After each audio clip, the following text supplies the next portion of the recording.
AI 3대 강국 등 성장 전략 및 미래 과제를 담당할 AI 미래기획 수석실을 설치해 AI 산업 육성은 물론 첨단 기술 발전, 인구 및 기후위기 과제를 해결할 수 있도록 집중적으로 다룰 수 있도록 하겠습니다.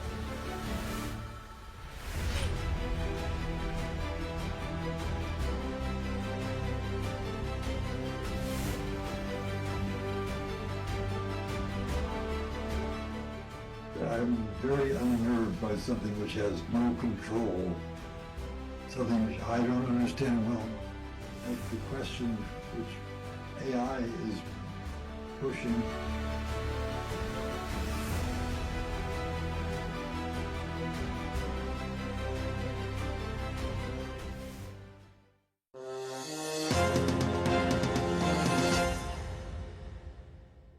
여러분 안녕하십니까. 시사포커스 인플러스 김동현입니다.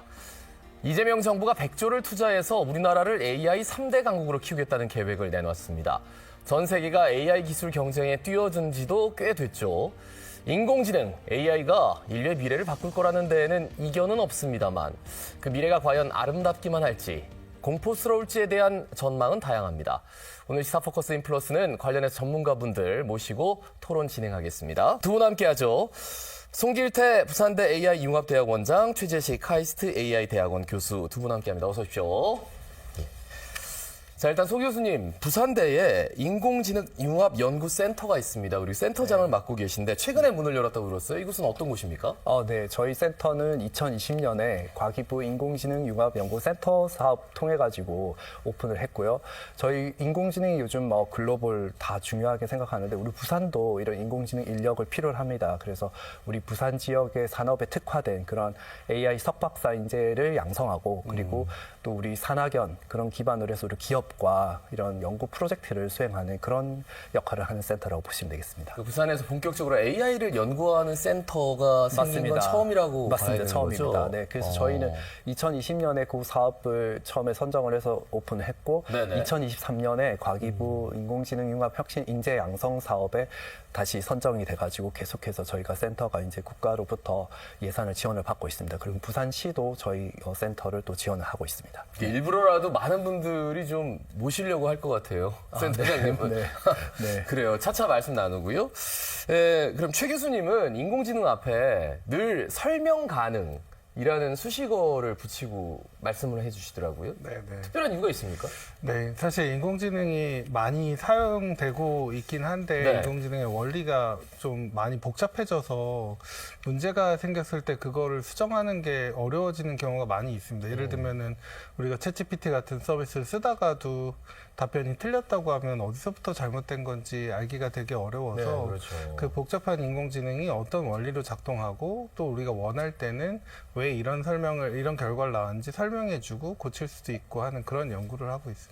그래서 아마 모신 것 같아요. 저희같이 좀 문외한들이 AI 그러면은 막연하거든요. 무섭기도 하고 두렵기도 하고 근데 좀 알아야 될 것 같기도 하고 어디 가서 좀 자랑도 하고 싶고 그런데 많이 좀 도와주시길 바라겠습니다. 그러면 하나씩 풀어나갈게요. 일단 이재명 대통령의 핵심 공약으로 AI 인공지능을 국가 성장의 핵심 동력으로 삼겠다. AI 기술이 굉장히 중요하고 진짜 AI 얘기 안 하는 데가 없을 정도로 이 정말 중요하다고 하는데 이게 얼마만큼 중요한 건지 좀 구체적으로 여쭙고 싶어요. 네, 사실 챗GPT가 아마 좀 획을 긋지 않았나라는 생각이 그렇죠. 들긴 한데요. 네, 어떤 우리가 질문을 던졌을 때 이렇게 사람이 답하는 것 같이 이렇게 답변을 오히려 전문가가 하는 것보다 더 깊은 수준의 그런 지식들을 이렇게 다 찾아서 정리해서 주는 이런 기술들을 저희가 아마 챗GPT가 나오기 전에는 굉장히 오래 걸릴 기술이라고 생각을 했던 부분인데 그게 이제 현실이 돼버려가지고 거기서부터 아마 굉장히 많은 관심을 갖고 있지 않나라는 생각이 들고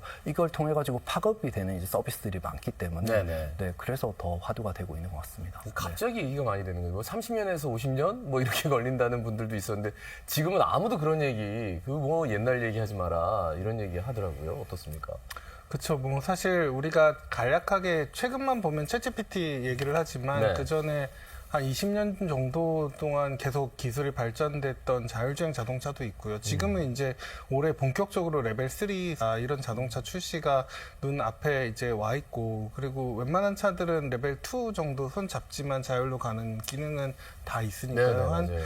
15년 정도만 해도 상상할 수 없었던 일이고, 그리고 이제 우리가 여러 디지털 마케팅이라고 하는데 상품 홍보할 때도 온라인으로 자동으로 이제 폰에서 이거 궁금하시죠? 관심 있으시죠? 이런 것들도 네네. 다 넘어갔고, 그리고 번역 같은 시장들은 지금 통번역 하시는 이제 공부하는 학생들이 되게 많이 위기감을 느낀다고 하실 만큼 온라인으로 하는 그런 이제 번역이 굉장히 되게 많으니까 일자리 변화도 크고 네네. 그만큼 경제적 효과도 큽니다, 사실은. 이제 왜냐하면 일자리에 변화가 있다는 건 그만큼 우리가 AI 서비스를 더 쓰게 된다는 거고, 그 서비스를 만드는 사람들이 어찌 보면 돈을 더 벌게 된다는 거고, 우리도 거기에 의존하게 된다는 거니까 그런 서비스를 많이 만들어야죠. 결국은 이제 그 사람한테 이제 맞는 걸 찾아주는 건데, 정말 휴대폰마다 이렇게 보면 이게 뭐 남의 휴대폰 보는 게 조금 뭐 문제는 있습니다만, 그래도 이렇게 보면 알고리즘이 너무 달라가지고 각각의 관심을 너무 잘 찾아 나가는 것 같아요.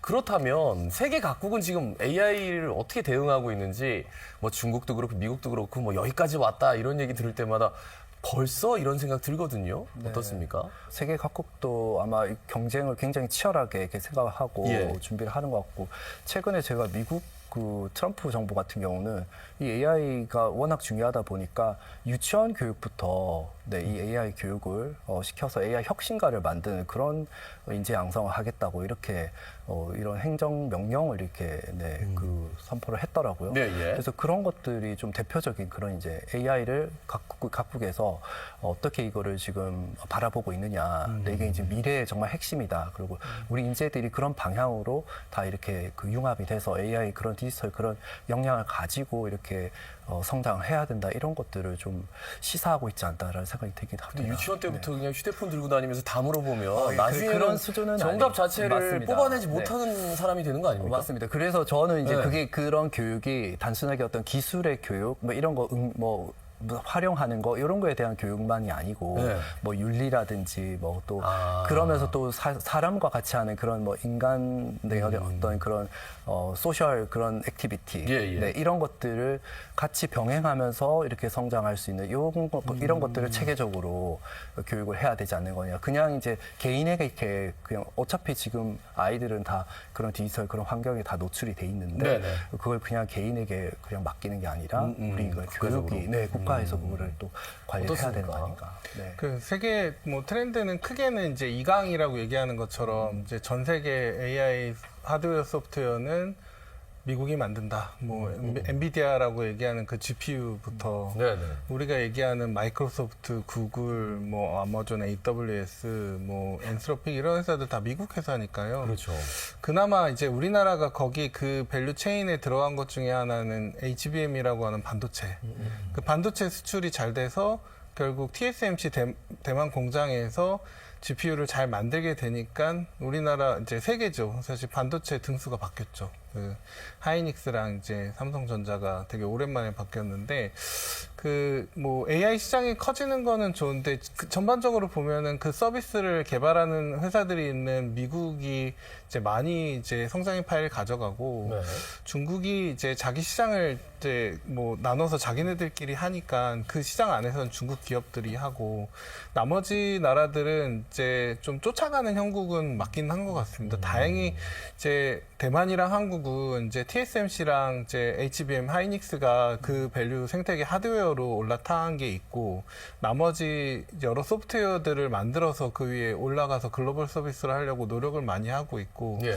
좀 전통적으로 기술이 발전됐다고 하는 이유가 거기 좀 일본도 그렇고 좀 뒤처진 이제 모습으로 좀 보이고 물론 이제 로봇 같은 건 또 다른 이제 뭐 상황이 있기는 하지만 네네. 일단 뭐 그래서 우리나라가 아주 뒤처진 건 아닌데 이강까지의 하고는 기술 격차가 좀 있고 네네. 서비스 좋은 걸 많이 만들어서 글로벌 진출도 하고 이제 좀 그 뭐 돈도 많이 벌어와야 된다 이런 얘기가 많이 있는 것 같습니다. 이강 얘기하는데 미국이 독보적이야. 중국이 따라가고는 있지만 아니야. 중국은 뭐 빅데이터가 너무나 광범위하게 수집할 수 있고 본인을 통제할 수 있기 때문에 가능해.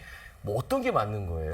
다 맞습니다. 사실은 네. 이제 미국이 독보적인 이유는 미국이 그 AI 소프트웨어 하드웨어에 대한 이제 선제적인 투자가 장기적으로 굉장히 큰 규모로 되어 있어서 이제 그래서 뭐 마이크로소프트가 100조를 뭐 컴퓨팅 센터에 투자한다고 하는 게 사실 빈말이 아닌 게 전 세계 서비스를 하는데 100조 투자해서 할 수 있는 게 왜냐면은 삼성전자도 평택에 공장 만들 때 100조 투자한다고 얘기했었던 예, 걸 보니 예. 글로벌 1등이니까요, 삼성이.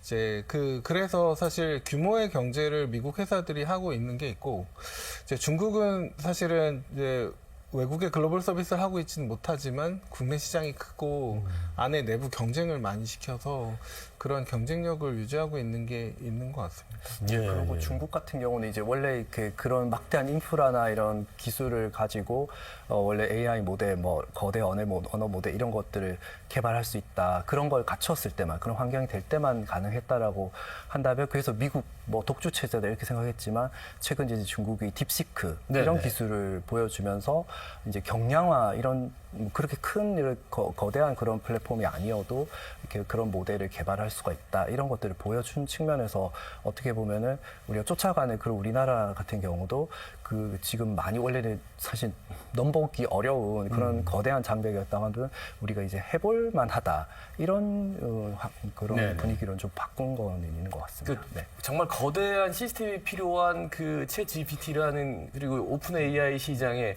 딥시크라는 게 나오면서 네.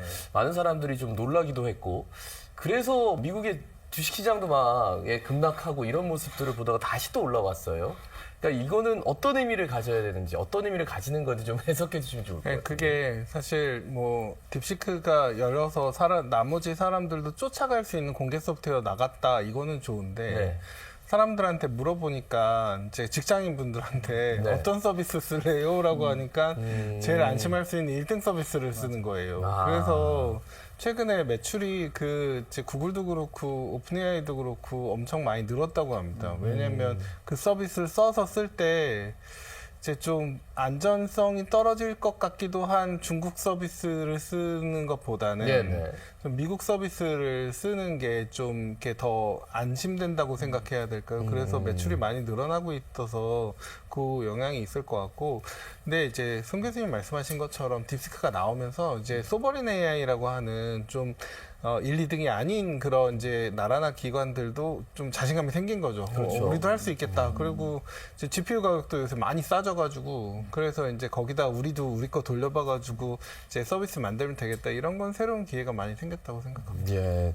국내외 사례, 그러니까 국내 사례를 조금 짚어드릴게요. 일단 송 교수님이 지금 의료 현장과 뭔가 이제 복합적으로 움직일 수 있는 AI 시스템을 개발하고 있다. 뭐 어떤 시스템입니까? 네, 그래서 지금 뭐 그런 뭐 챗GPT에서 라지 랭귀지 모델 뭐 이런 이제 코어 기술들은 이렇게 급속도로 발전을 하는데 실제 이제 저희가 특히 부산대와 같은 그런 이제 이런 우리 거점 국립대로서는 네네.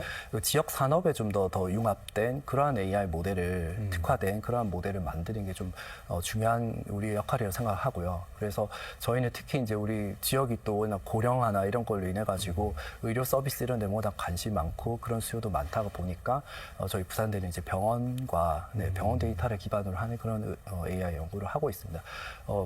한 예로는 이제 심장질환 환자에 대해서 심장질환 환자 같은 경우는 사실 어떻게 보면 분초를 다투는 그런 상황 위기에 놓일 수도 있거든요. 그렇죠. 근데 그런 상황이 되기 전에 미리 이런 환자는 그런 위험에 처할 수가 있다고 한다면은 그거를 미리 저희가 처음 뭐 예방을 내원을 했을 때 그때 이렇게 먼저 인지를 할 수 있다고 한다면은 뭐 입원 처리를 할 수도 있고 그래서 더 정밀하게 이렇게 케어를 할 텐데 그런 부분들을 미리 좀 예우를 저희가 알려드리는 그런 서비스가 굉장히 의료 현장에서 필요하다라고 해서 부산대 병원 그 심장질환 그 임상 그 교수님과 같이 해서 저희가 그런 그 프레임워크 AI 정밀 의료 AI 프레임워크를 만들었고요.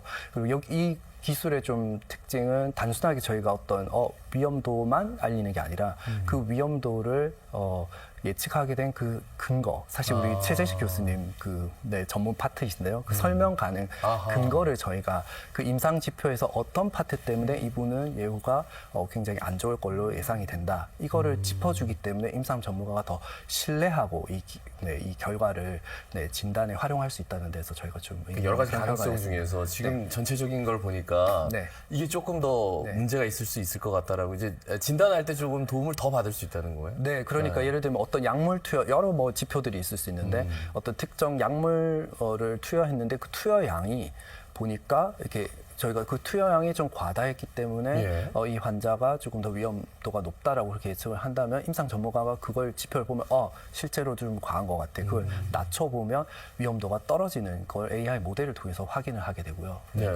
그런 걸 통해 가지고 임상 전문가가 한층 더 신뢰할 수 있는 그런 결과가 된다는 겁니다. 그러니까 의료 현장에서 이렇게 많은 것들을 지금 할 수 있고 또 할 수 있는 가능성들을 열어젖히고 있는데 사실 최 교수님도 뭐 당장 기업을 운영하시는 분이고 현장에서 많은 것들을 조언하고 또 협업을 하고 계시잖아요. 그런 사례들 좀 말씀해 주시면 좋을 것 같습니다.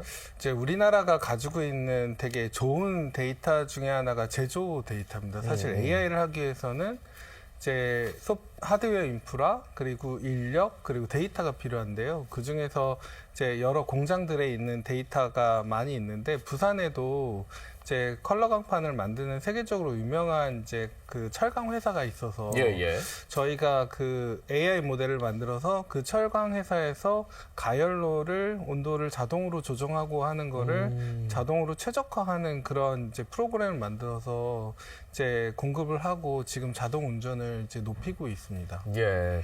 제가 듣기로는 제조업체들이 기존에 이제 어떤 조립 생산 이런 라인들을 이렇게 계속 가동을 하다가 잘못되면 끊어야 되잖아요. 그런데 이 AI를 이용하면은 끊지 않고 막 여러 가지를 종합적으로 만들어낼 수 있고 변화시킬 수 있다. 이런 얘기가 솔깃하더라고요. 어떻습니까?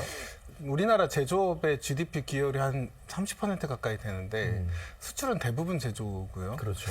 그래서 사실 우리나라 캐시카우긴 한데 연령 구조가 지금 이제 나이 많으신 분들이 은퇴하시면서 일할 사람들이 특히 지방엔 더 부족해서 그래서 그 많은 제조기업들이 앞으로는 어떻게 이 생산성을 유지할 수 있을까, 생산성과 생산량을 유지할 수 있을까 고민이 많이 있습니다. 근데 사실 AI를 활용하면 조금 더 머리를 쓰고 고도의 숙련이 돼 있는 거는 사람이 하고 좀 단순한 작업부터 시작을 해서 우리가 자율주행 자동차를 이제 타면 이제 좀 50대 좀 나이 있는 운전자분들도 버튼 눌러서 고속도로에서 가면은 이제 서울에서 부산까지 좀 덜 피곤하게 가면서 운전을 안전하게 할 수 있는 것처럼 공장에서도 좀 쉬운 일부터는 AI가 하면 품질도 맞춰지고 그리고 우리가 생산성도 비용도 절감이 되고 이런 것들을 좀 맞출 수 있는 점에서 제조업에서 AI를 도입해서 활용하려는 시도가 최근 많아지고 있습니다. 네. 오픈 AI나 그리고 제조업에서의 AI 사례를 말씀해 주셨는데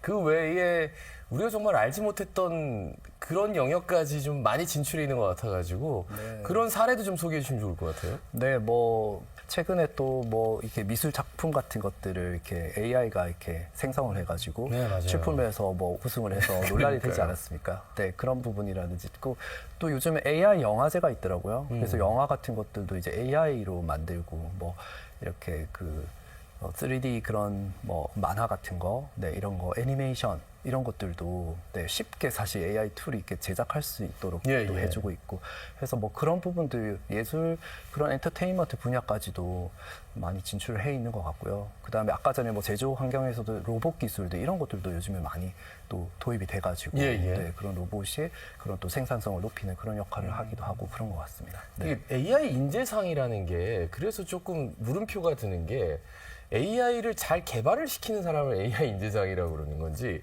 AI를 잘 활용하는 사람을 AI 인재상이라고 하는 건지 왜냐면 이거 해줘 그러면 너무나 잘 만들어내기 때문에 질문이 중요하다 이런 얘기는 하는데 이거를 어떻게 이해하면 좋을까요?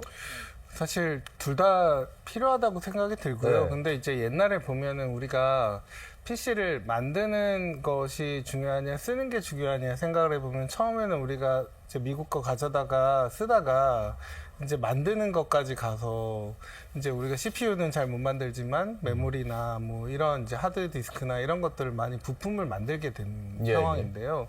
AI가 어찌 보면 좀 비슷한 것 같긴 합니다. 그래서 이제 만드는 사람의 역할이 있고 또 쓰는 사람의 역할이 있는데, 그러니까 제 생각에는 너무 쓰는 사람들만 많아도, 너무 만드는 사람들만 많아도 또 사실 부작용이 있고, 만들고 쓰는 사람이 서로 이제 적절히 섞일 수 있어야 또, 그리고 만들어서 세계 글로벌 서비스 하는 사람들의 부가가치가 사실 더 클 수밖에 없기는 하거든요. 네네. 왜냐하면 해외에서, 세계에서 매출을 일으키니까 전 세계 GDP의 우리나라가 2%라고 생각해보면 50배 넓은 시장에서 사실 레비뉴, 이제 그 수익을 얻어오는 거니까, 우리 웨어벌이라고 얘기했던 것처럼. 그래서 잘 쓰는 사람이 만드는 생태계도 이제, 그러니까 잘 만들지만 잘 만드는 것도 육성을 잘 시켜서 글로벌 진출도 할 수 있게 하는 게 우리에게 좋을 것 같다라는 생각입니다. 그러니까 인공지능 융합연구센터장 맡고 계셔서 네. 그 부분에 대한 고민도 굉장히 커야 될 것 같아서. 맞습니다. 예. 저희가 사실 인공지능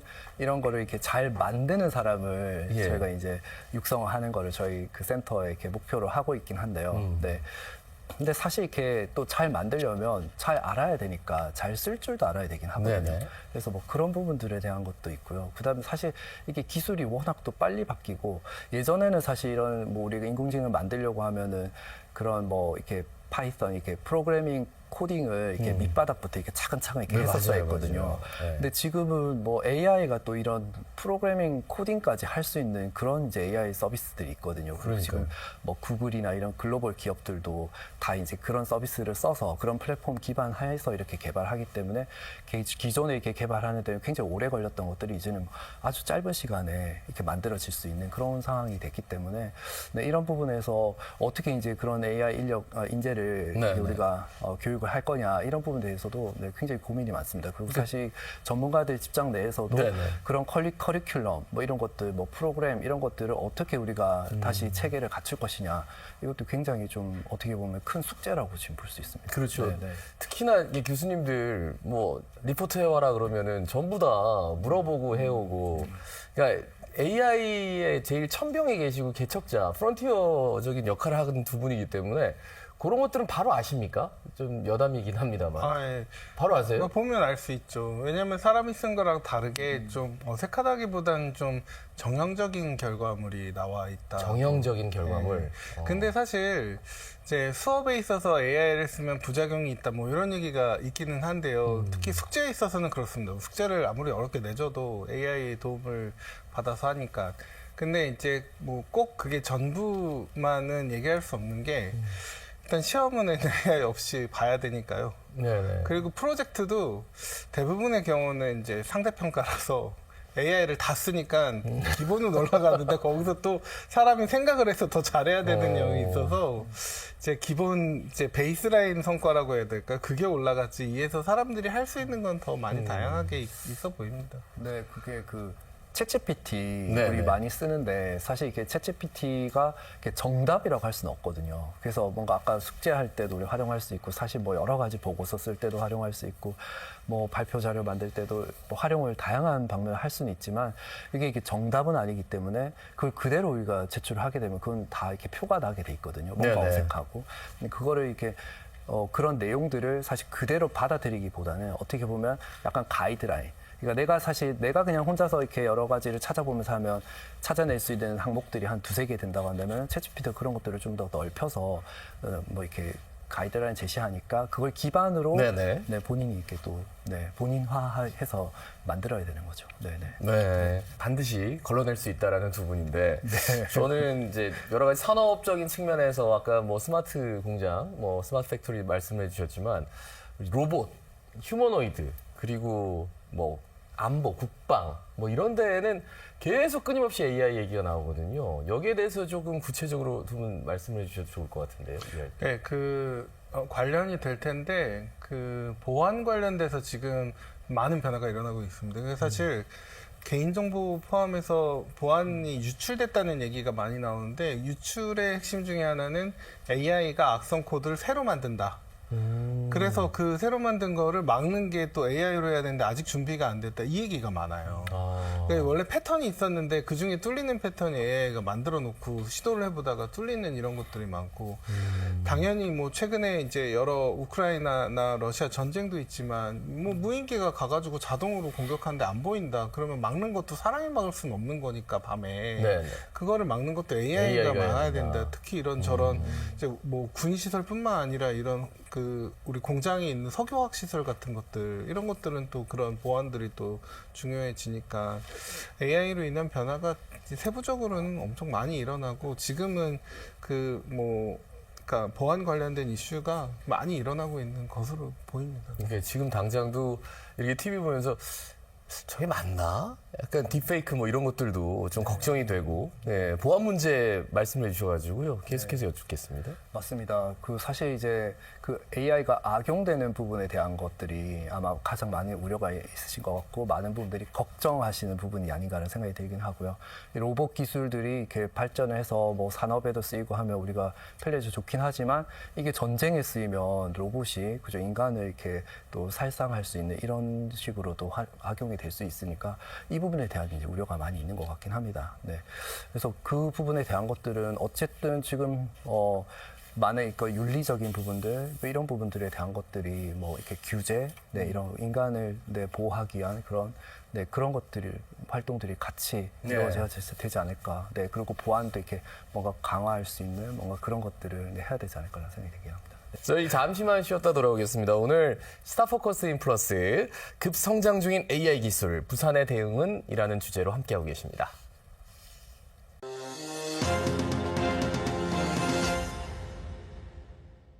네, 시사포커스 인플러스 오늘 AI 기술 관련해서 말씀을 나누고 있습니다. 앞서는 이제 AI가 얼마만큼 지금 많이 발달해 있고 또 AI가 얼마만큼 우리 실생활에 적용이 되고 있고 앞으로 어떻게 될지 조금 더 긍정적인 면이었다면 이번에는 우려점도 좀 얘기를 해볼 필요가 있을 것 같아요.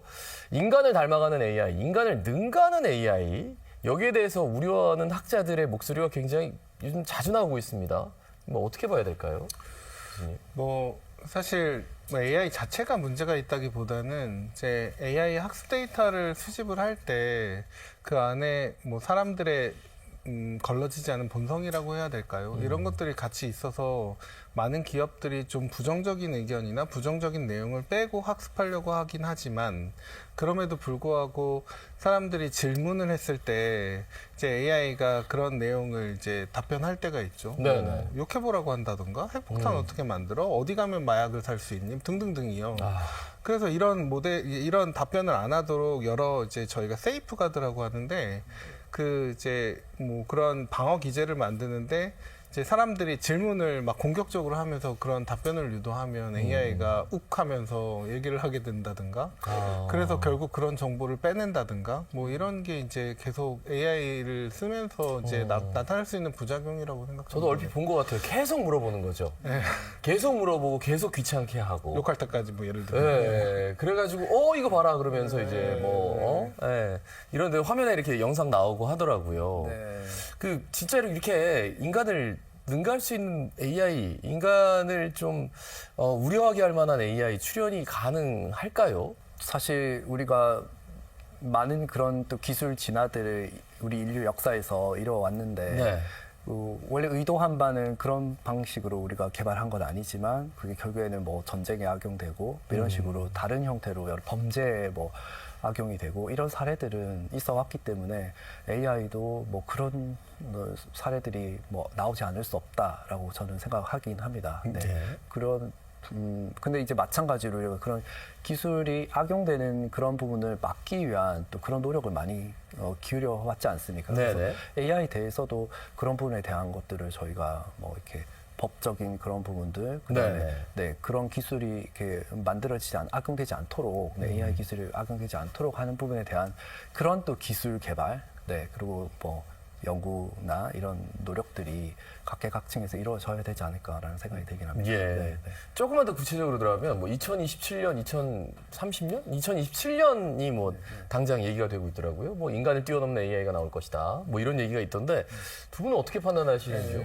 그 사실 인간을 뛰어넘는다라는 게 좀 정의 자체가 모호할 수도 있는데 그 부분적인 기능만 보면 이미 인간을 뛰어넘는 AI 뭐 시스템 혹은 뭐 자동화된 시스템 많이 있죠. 네, 예를 네. 들면은 우리가 뭐 매일 검색을 쓰지만 검색 엔진에 있는 이 데이터를 모두 기억하고 있는 사람은 없는데 이 서비스에서 이제 데이터를 잘 가져오는 것도 있고 지금은 그게 예전에는 검색을 기반으로 내가 읽었어야 되는데 읽어서 자동으로 이제 뭐 표도 만들어준다든가 뭐 아니면 정리도 해준다든가 네. 이런 건 어찌 보면 인간을 이미 뛰어넘었죠. 근데 이제 그 우리가 좀 걱정하는 건 뭐냐면 한 기능, 뭐 예를 들면 눈으로 보는 거, 그리고 요약하는 거, 그리고 이제 뭐 말을 듣는 거, 뭐 이런 것들을 한 기능씩은 잘했는데 그런 기능들을 다 통합해서 사람보다 더 일반적인 능력이 더 좋은가?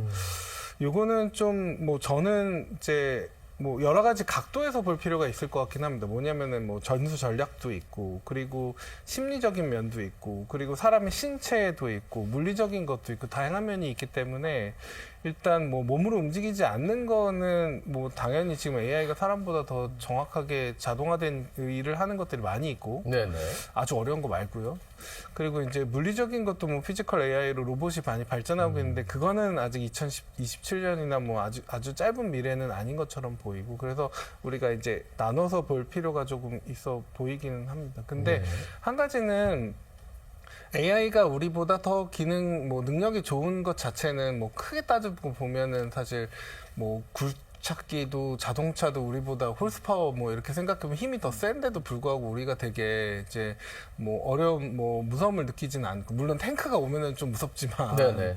근데 우리가 그런 장치들에 대해서 평상시에 되게 두려움이나 불안을 느끼지 않는 것처럼 AI에 대해서도 좀 불안이 있을 부분은 우리가 좀 송길태 교수님 말씀하신 것처럼 잘 관리하고 그렇지 않은 것들은 좀 편하게 쓸 수 있고 의존하면서 네네. 이제 그게 중요해 보입니다.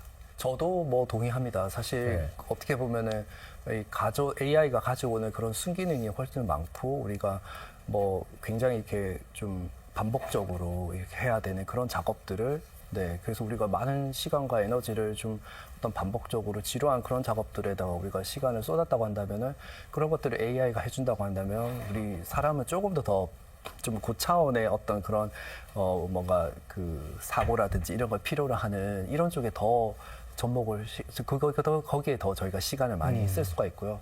그리고 또 여러 우리가 시간이 또 좀 많이 또 우리 여유가 생기게 되면은 많은 분들이 여가 활동 더 많이 하고 싶어 하시는데 일을 좀 더 덜 할 수 있게 되고 우리가 여가에 이런 데 더 많이 네네. 시간을 쓸 수 있게 되기 때문에 순근이 훨씬 많다. 그리고 우리가 지금까지 여러 기술에서 그게 악용되는 사례들에 대해서 또 우리가 또 대처를 해왔었기 때문에 AI 기술에 대해서도 충분히 저희가 대처할 수 있다라고 저는 긍정적으로 저는 보고 있습니다. 낙관적으로 보고 있습니다. 네. 그러니까 뭐 저도 기본적으로는 긍정을 생각하는 사람인데 그 큰 틀에서 보면 좀 우리가 우려해야 될 것 중에 하나는 AI 서비스의 결과에 너무 의존하는 거. 뭐 사실 우리가 아침에 일어나서부터 저녁에 잘 때까지 AI 서비스를 굉장히 많이 쓰는데 네네. 상시적으로 AI 서비스에서 나온 결과만 가지고 우리가 뭐 일을 했는데 갑자기 AI 서비스가 뭐 정지가 된다든가 뭐 이런 게 하나가 있을 수 있고 또 하나는 AI 서비스를 하는 곳이 어딘가도 되게 중요한데요. 결국은 이제 그 서비스를 처리하는 곳이 있을 거고, 그리고 데이터나 뭐 서비스를 만드는 곳이 있을 거고, 만약에 그게 우리나라 뭐 예를 들면 부산 바깥에 있는 다른 곳이라고 하면 결국은 재화는 거기서 버는 거고 여기서 돈을 지불하게 되는 겁니다. 왜냐면 네네. 우리 서비스 쓰니까요. 근데 우리가 서비스를 10개 쓰는데 그중에 8개, 9개는 저기 태평양 건너에 이제 미국이다라고 생각해 보면 우리가 그 서비스 재화를 버는 사람들은 그쪽에 있고 우리는 여기서 소비자로만 사용하고 있으면 물론 우리의 생산성도 늘긴 하지만 네네. 부가가치가 높은 그런 것들은 우리 땅 바깥에 있기 때문에 그래서 그런 것도 너무 이제 어찌 보면은 이제 자생적으로 만들어진 그런 서비스를 이 땅에서 뭐 그게 한국이 될 수도 있고 부산이 될 수도 있고 그런 서비스를 많이 만들려고 하는 노력도 장기적으로는 중요하다라는 게 근데 두 분은 좀 더 긍정적인 측면에서 말씀하시면서 이제 교수님께서는 서비스에 너무 의존한다거나 서비스 시장 자체가 너무 외국에 집중돼 있다거나 이런 것들을 지적해 주시는데 실제로 뉴스에 나오는 AI는 정말 학습이 잘 됐고 다 왔는데 인간은 나의 적이다. 그래서 갑자기 자각 능력이 생기면서 인간은 우리의 적이다. 이제 인간을 공격해야 된다. 뭐 이런 식으로 해서 사람들은 너무나 두려워하거든요. 거기에 대해서 한번 여쭤보고 싶어요. 네.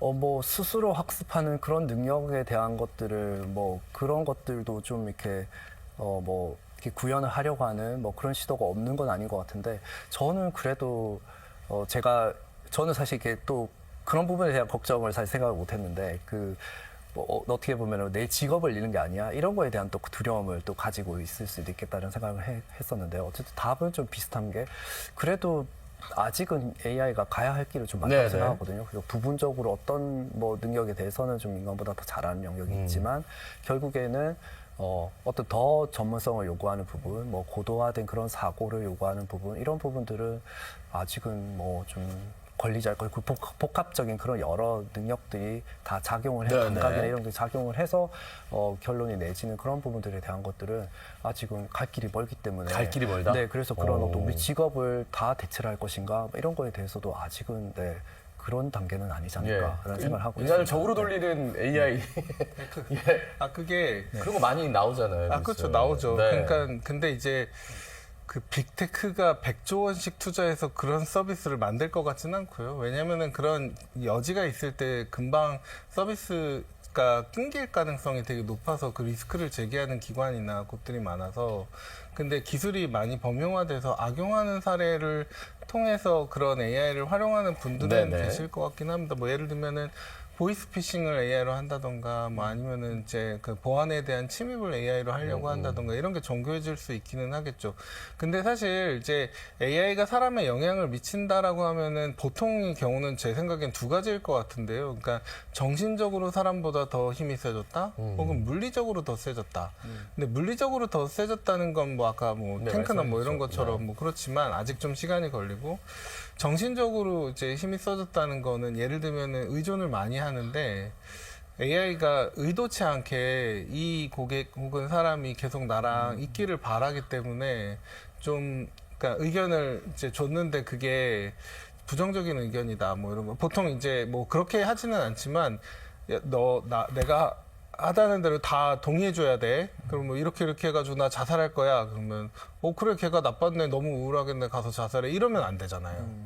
근데 그게 의도적인가 안 의도적인 걸 떠나서 그러면은 나는 AI와 굉장히 되게 그 끈끈한 이제 연이 있다고 사람은 생각하고 AI는 이 사람이 계속 내 서비스를 쓰고 싶게 만들기 때문에 동의해주고 근데 부정적인 이제 행동이 나왔는데 거기서 동의를 해서 부정적인 결과가 나왔다.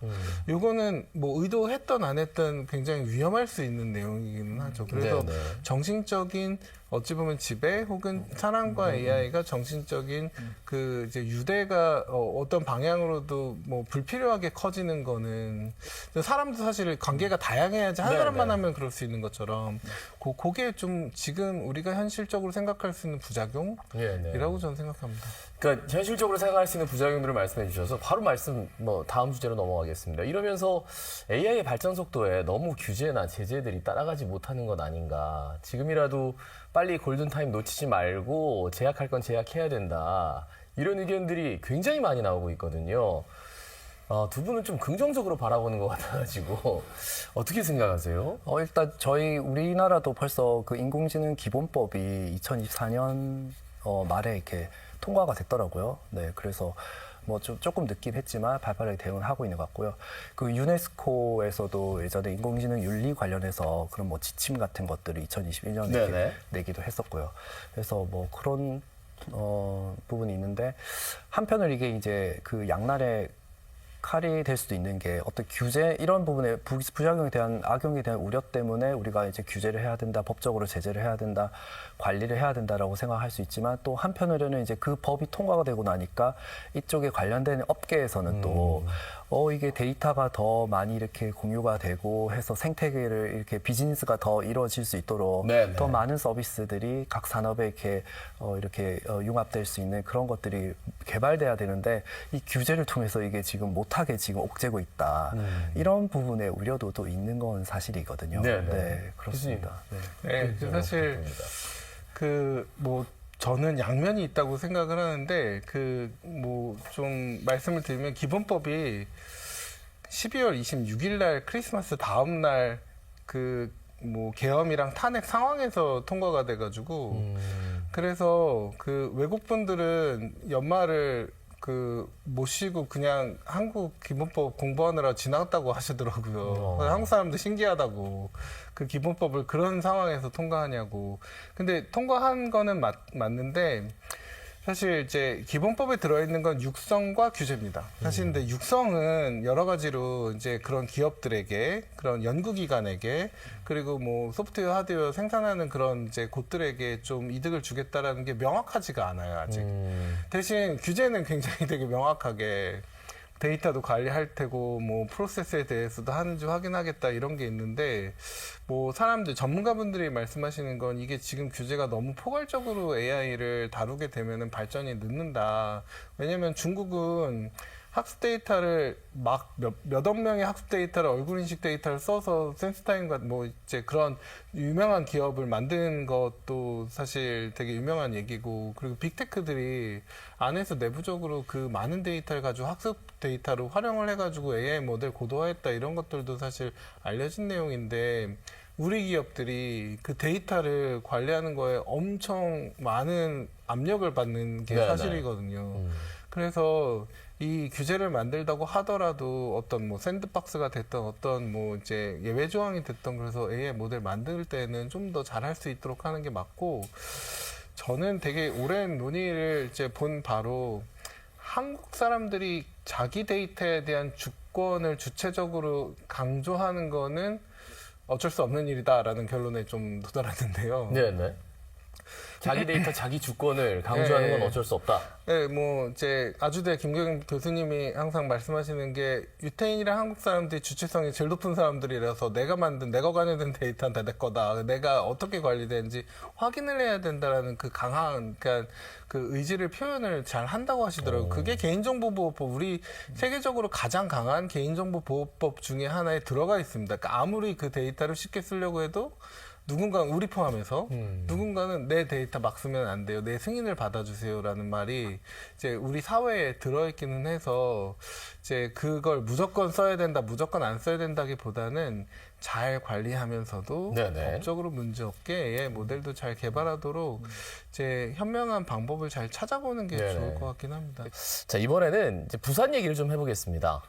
부산에 AI 기술을 접목할 수 있는 산업군이 어떤 것들이 있는지, 당장 이제 항만 좀 떠오르고 물류 떠오르고 이런 것들은 있는데 좀 막연하거든요. 예, 교수님 한 말씀 해주신다면요? 네, 저는 전 산업이 다, 우리 부산시의 주력 산업들이 다 AI 기술이 접목이 될 수 있는 여지가 많다, 이렇게 보고 있고요. 아까 전에 최재식 교수님께서 제조업에 이렇게 적용된 그런 사례도 얘기를 해주셨는데, 네네. 우리 지역에는 그런 제조업 기업들도 많기 때문에 그런 부분들이 있고요. 물류 항만 이런 부분은 디지털 트윈 기술까지 탑재해서 그런 AI가 이렇게 접목이 될 수 있을 것 같고요.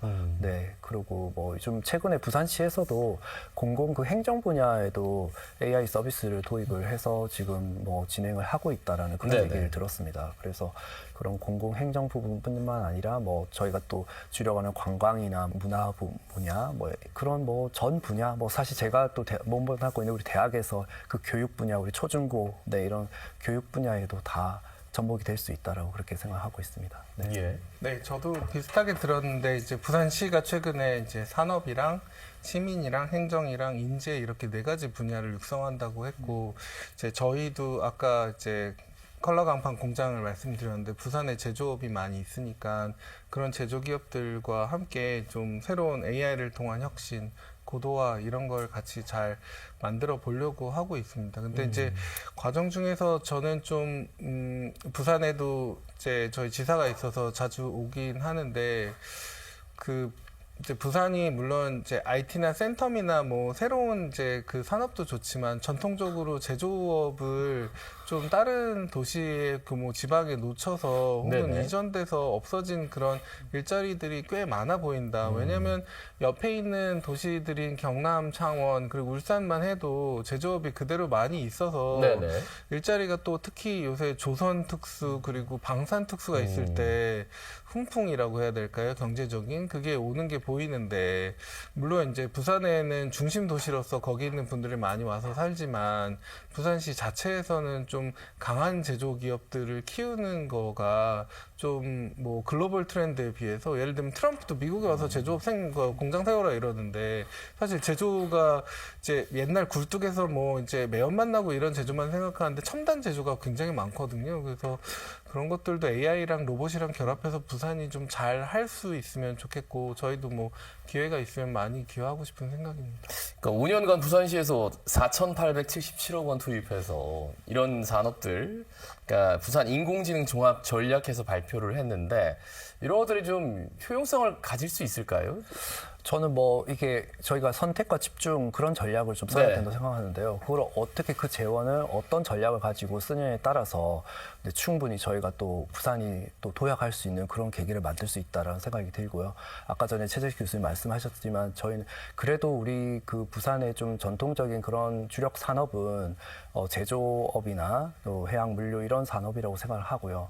그래서 그러한 뭐 해양 제조나 해양 물류 그런 시스템에 AI를 탑재를 해서 업그레이드 시키는데 저희가 좀 더 이렇게 노력을 해야 되지 않을까라는 생각이 들고 또 큰 기업들을 좀 그런 기업들을 지금 아까 전에 말씀하셨지만 미국도 오히려 제조 공장들을 아예 다시 끌어들이려고 하지 않습니까? 사실 이제 그 제조 공장이 다 이렇게 요즘에는 뭐 로봇으로 하고 그런 AI 기반으로 다 이렇게 제어를 하고 디지털 트윈 시스템 이런 걸 탑재를 해서 네네. 이런 사실을 어떻게 보면은 첨단 산업이라고 볼 수가 있습니다. 그냥 과거의 어떤 그런 굴뚝 산업이라고 그렇게 볼 게 아니고 그래서 그런 첨단 산업을 이렇게 육성하는 쪽에 좀 많이 저희가 집중을 해서 네네. 한다고 하면은 저희의 강점을 잘 살리는 쪽으로 한다고 하면은 저희는 충분히 더 또 재도약할 수 있는 기회를 만들 수 있지 않을까라는 생각이 듭니다. 근데 이제 이런 말씀 들으면 이제 시청자분들은 그동안 우리가 노력 안 해본 부분이 없습니다. 뭐 대기업을 유치하자, 창업을 육성하자 했는데 전부 수도권 가 있거든요. 그리고 특히나 AI 첨단 부분은 판교에 다 몰려 있습니다. 근데 그거를 다시 가져오자니 좀 물음표가 들어서 이게 진짜 일자리 창출에 이런 AI 산업을 발전시키는 게 도움이 될지 그것부터 약간 의문이 들어서 좀 여쭤보겠습니다. 뭐 답을 뭐 제가 말씀드릴 수는 없는데 좀 창의적인 전략이 좀 필요해 보이는 게요. 우리가 볼 때 중국도 AI를 잘하는 것 같지만 중국은 또 AI 기업들이 항저우의 AI 타운이라고 많이 몰려 있습니다. 알리바바나 뭐 이런 알리클라우드나 뭐 딥시크 이런 기업들이 항저우에 있는데 저장대학교라는 곳이랑 같이 협력해서 예, 많이 예. 하고 항저우 사람들한테 물어보니까 항저우 사람들은 저기 선전에서 엄청 우리 많은 기업들을 빼가더라 이렇게 얘기를 하더라고요. 그러니까 그 인재와 기업에 대한 유치 경쟁은 전략적으로 어떤 분야에서 어떤 지원을 통해서 어떻게 유치할까가 사실은 되게 중요한 끝나지 않는 경쟁이라고 생각이 들고 그래서 뭐 부산이 당연히 판교보다는 집값도 훨씬 싸고 그러면은 동일한 비용을 지급할 거면은 뭐 직원이 됐든 회사들에 됐던 어떻게 시에서는 이제 환경을 더 좋게 올 수 있는 명분도 주고 실리도 줄 거냐 사실 이게 그러면 그 사람들이 와서 부산에서 어떤 기여를 하게 할 거냐 이게